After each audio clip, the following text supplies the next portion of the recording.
And it is an emotional morning at the World Trade Center. We're an annual race to the top of One World Trade, honoring our nation's fallen heroes. Yeah, this year's Tunnel to Towers climb underway. It's an incredible display of endurance as the last wave of runners climbing to that observatory now. 11's Julie Millet is live. Hi, Julie.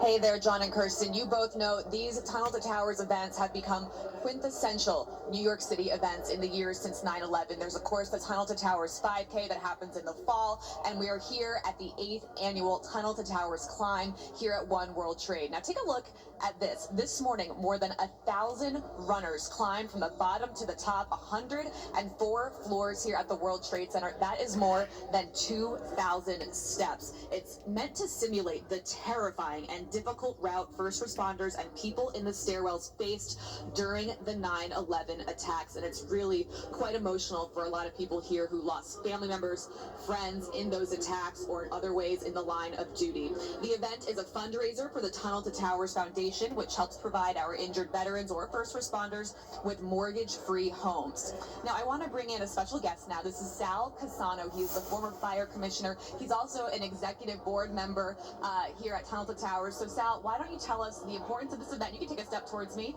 and just tell us about being here this morning. Well, you know, this is where it all started on September 11, 2001, and for 1,000 people to come and pay their respects to the people that climbed these stairs to try to rescue people, our first responders, our firefighters, police officers. It shows that people really believe in never forgetting, and I think that's the key. Today we're here to never forget the sacrifices that were made almost 23 years ago, and to raise funds for the Tunnel to Towers so that we can continue our programs for our veterans and our first responders.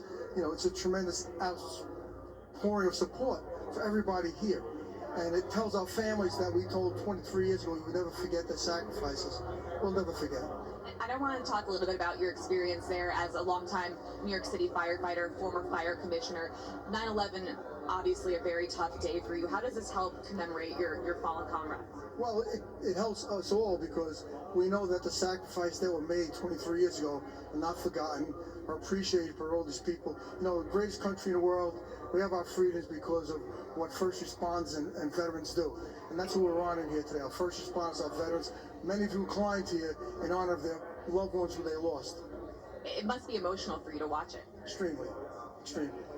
Excellent. Sal Casano, thank you so much for talking with us here this morning. And I do want to say this run here is just wrapping up, the last few runners coming through the finish line, but the registration is still open for the Tunnel to Towers 5K, which happens every year in the fall. That takes runners from Brooklyn right here to the World Trade Center. So if you're interested in learning more about that, we have a link to the Tunnel to Towers website on our website, pix11.com. So I'll send you there if you want to learn more. And for now, John and Kirsten, I will send things back to you. You know what? So many great ways to honor the memories and to support all of these terrific New Yorkers who do so much for us each and every day. Julie Millet, thanks for us.